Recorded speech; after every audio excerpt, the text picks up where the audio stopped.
Animal Crossing New Horizons has done a spectacular job of revamping many areas that have gotten kind of stale over the past few games. But the crowning jewel of revamping areas is none other than the museum.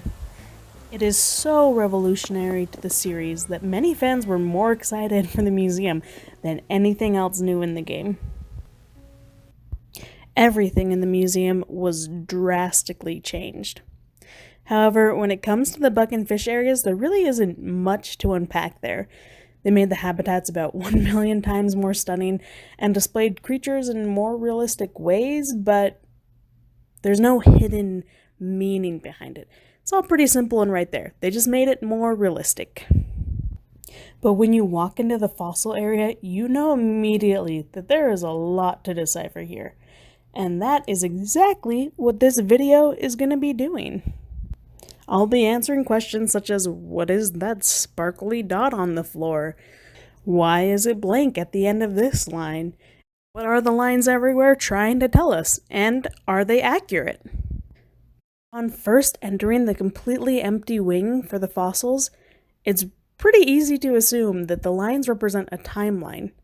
However, as you go deeper and collect more fossils, soon becomes clear that those lines actually represent an evolutionary tree. So, we're going to dive into this tree and all its diverging paths. Of course, let's start from the very beginning with this sparkling dot. These sparkles are actually bubbles representing the ocean, where life on Earth began its development. The water fostered this fragile life while the Earth's surface continued to develop into its less hostile and far more oxygenated form that could support life. As seen here, life just started as a single cell. But as time passed, these cells started to form colonies as seen on the left. By working together and delegating different roles, they were far more effective. Eventually, these clumps of cells became more sophisticated and evolved into what we consider the first animal, a sponge. And that is what those two clumps right over there are. Now, you may be wondering, why did I skip over these three? Well, big old mushrooms and leafy plants as seen here weren't around before sponges. So, why did the developers put them here? Well, microscopic organisms that would become the building blocks of plants and fungi were around before sponges. Seeing that this exhibit is mostly focused on animals, I think the developers glossed over everything between plants and fungus cells and skipped right to the end product of mushrooms and a weed in this case to have something far more recognizable. Now for the jellyfish. Some say jellyfish were the first animal, which explains why it's here before sponges. However, I am Team Sponge, so in an attempt to dethrone jellyfish, I decided to tell you that sponges were the first animal. But I mean, you can decide what team you're on. Join my team, Team Sponge. Or you can join the developers, being part of Team Jellyfish. With all that first life stuff out of the way, we can now get on to the big splits that lead to even more splits. But before we do that, one thing to note is that none of the splits in the museum show that one organism evolved into another. So none are saying, this is the ancestor organism, and this is its eventual descendant that evolved into this thing. All of the splits are saying, there's one common ancestor that these all evolved from. So it's basically just showing how closely a species shares a common ancestor. Alright, let's take a look at the left side. And to kick us off, we have the trilobite. The trilobite, Anomalocaris, crab, tarantula, and mosquito, amber, all share the arthropod phylum. But each of these are actually representing their own class. We have arachnid with the tarantula, insect with the mosquito, and crustacean with the crab. The other two, the trilobite and the Anomalocaris, well, their classes are no longer meeting, aka they are extinct. They're dead and all their classmates are dead, no longer around, so we're not going to bother talking about what classes they're part of. Alright, moving on to the ammonite and squid. Not only do they share the same phylum, which is mollusk, but also the same class, cephalopod, which is pretty dang cool since they look so different. In this class, there are also nautilus and octopus. Time to say goodbye to the arthropods and mollusks and on to the fishies over here. First up, we got this little guy, and he is cool because he's one of the earliest vertebrae discovered, which means, despite being the size of a paperclip, he's got a backbone. Keep that in mind going forward, as having a backbone is pretty dang cool, and everyone else is doing it for the rest of this tour. Now you may be wondering, why is having a backbone so dang cool, and why is everybody doing it? Well, a backbone is essential for supporting an internal skeleton. So, what's so great about an internal skeleton is it allows you to grow much bigger than if you had an exoskeleton, which is keeping you kind of contained within a certain area. There's also some other perks if you want to look those up later. Next on our tree is Dunkleosteus. First, quick side note. When the developers curated this museum, they were able to choose from any fossil in the world, which leads you to believe that everything in here is an important part of the evolutionary tree they're making. So, what makes our friend Dunkleosteus important? What innovation is he possibly bringing to the table? Well, for the most part, it's just that he's really dang cool. Just look at that face! And he was huge! So, some of the fossils in here aren't super important evolutionarily, but they are great for mesmerizing people and sparking that interest in ancient and modern organisms. After this cool guy, we move on to our shark, which is around today, as we all know, and is in fact a fish, which maybe not everyone knows. I was questioning it personally. Seeing that these guys are made of cartilage, their teeth are the only fossils we really find of them. And it leads you to wonder how many species are unknown because they were just a bunch of big softies and there wasn't anything left to preserve. If we come back down here, we have a little guy that was preserved a lot better than soft sharks were. And his name is Eusthenopteron. Now, you may be thinking, as I did, this guy just looks like a pretty typical fish. So, what's important about him? Well, let me tell you. He is an example of a lobbed-finned fish, as opposed to a ray-finned fish, which we know and mostly see and love today. The difference between these two is that the ray-finned fish has its fins made up of really thin bones covered in a thin layer of tissue. This is the typical fish fin we see, so you can easily imagine that one. However, with a lobbed-fin fish, they had nice meaty fins and a more complex bone structure that gave more power to their fins. They also had 2 pelvic fins instead of 1. So these stronger pectoral and pelvic fins ended up coming pretty in handy if you want to make hands and legs and start crawling around on land a few evolutions down. Speaking of crawling on land, we have Acanthostega, who probably wasn't actually wandering around on land much.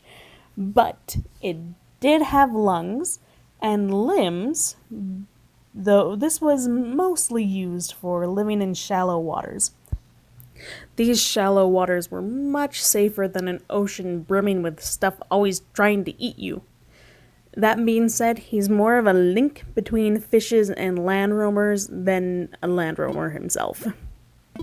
With that, let's follow the line from Acanthostega's ancestor into the other room to see what else it developed along the tree. Before we get into the creatures of this room, I'm just gonna come out and say most of them are not particularly evolutionarily significant.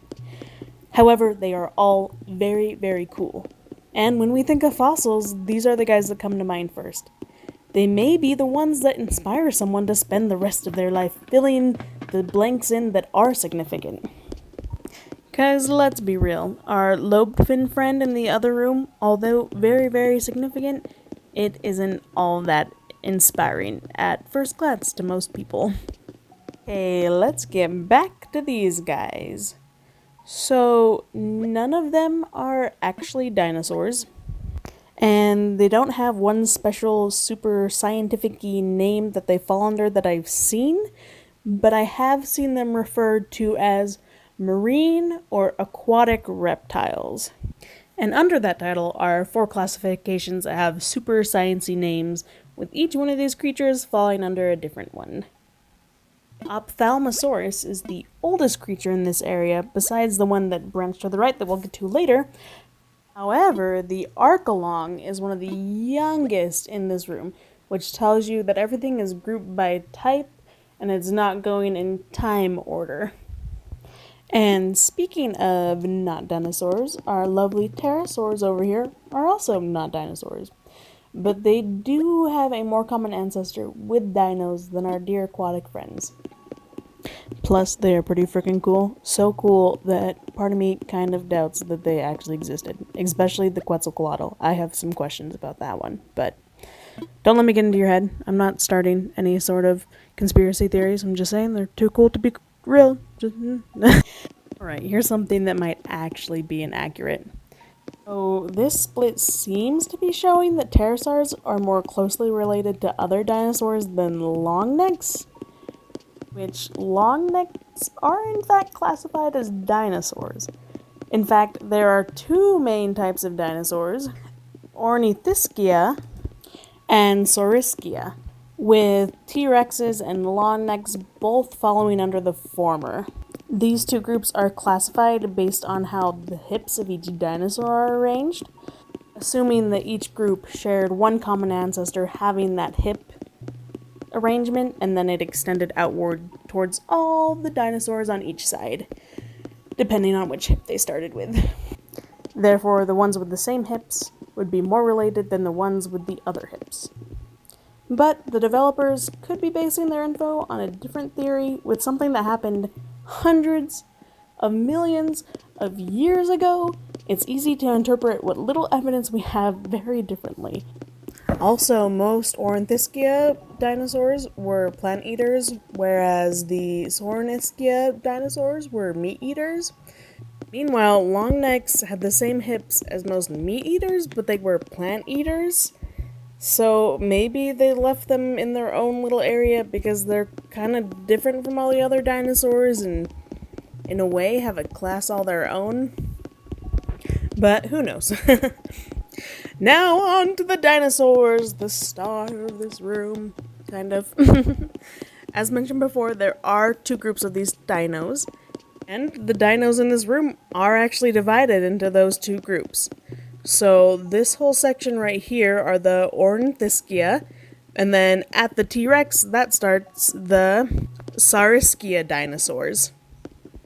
This divide also means that these dinosaurs are not in order of when they lived, but just divided by what type they are. So let's go ahead and wonder what are important about these guys. Evolutionarily, there's not really much here, but they are really cool, and as mentioned before, that is important for getting people interested. Stegosaurus has pretty awesome backplates and a spiky tail. The Ankylosaurus has a nice set of armor with a big old club tail. Iguanodon walks on two legs with a beak. Parasaurolophus walks on two legs but now with a bill. Pachycephalosaurus has a super thick skull. Triceratops has three horns with a shield head. Spinosaurus is bigger than a T-Rex and eats meat. T-Rex is a huge meat eater and was discovered pretty early in his tiny arms. And he has cool foot claw and is smaller than a T-Rex, but still hunts prey. And here is Archaeopteryx. Now, this guy is important. He is the link between modern birds and dinosaurs.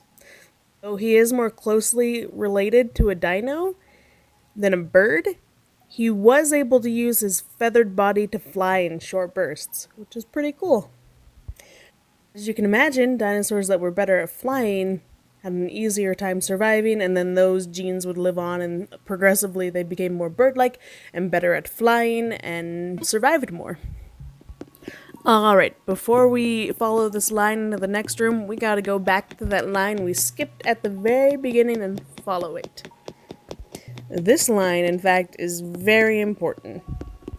Here we have a Dimetrodon, and even though it may look like a dinosaur or reptile, it's really not either. It's in fact a synapsid, which basically categorizes anything that is closer to being a mammal than it is to being a reptile. And to be more specific, this guy is a non-mammalian synapsid, which just means he has mammal-like features, but he isn't a mammal completely. And none of these guys exist today, so it's kind of hard to imagine how it was like a mammal without quite being a mammal, but let's just say that it may look like a reptile, but it was starting to develop features that were more mammalian than reptilian. Now over here is the real star of this room, Jeremiah. This little guy is the first mammal we found in the fossil record so far, and he was around when dinosaurs were. His small size is going to come very in handy with what's going to happen next. Dun dun dun! The meteor! This meteor hanging ominously above us shows that everything in this room was happening before it struck. Then as we come over here, we see it striking Earth, showing us that all the creatures in the next room are descended from species that were able to survive the meteor. Small mammals, such as the Jeremiah, and small dinos, such as Archaeopteryx, were best suited to survive during resource-limited times, such as those caused by a huge meteor impact. Alright, let's go ahead and continue into the next room where we see the survivors. Hello, and my apologies for cutting that short. My computer has informed me that it is not cool enough to render the video. So I am having to cut the last part out, and we'll get to it at a later time. But in good news, originally I wasn't going to talk that much about the last section, and now it's going to get its whole own video, so I'm going to have to do more research and talk a lot about it. That being said, I do have other videos I really want to get started on, so unless this video gets traction over the weekend, I'm probably going to start on those projects and get back to part 2 in like 3 or 4 weeks. We'll see. But if this video, like, if people are interested, people actually see it, then I guess I'll be forced to do part 2 next week instead of 3 or 4 videos away. And I put a lot of time and effort into this video, doing research and just making the whole thing in general. So I'd really, really, really appreciate it if you shared it with your Animal Crossing communities, because I would love it if other people saw it too, besides just me. As much fun as it was to make it, and it was so cool getting this knowledge for myself, I would love it if other people could appreciate it too. And if I find out anything I put in this video was wrong, I will put in the description any corrections. Or if the scientific community comes to a new conclusion, also put those in the description. Anyway, thank you so much for watching, and go ahead and subscribe for part 2. Yeah, you should do it. Hit that subscribe. Yeah.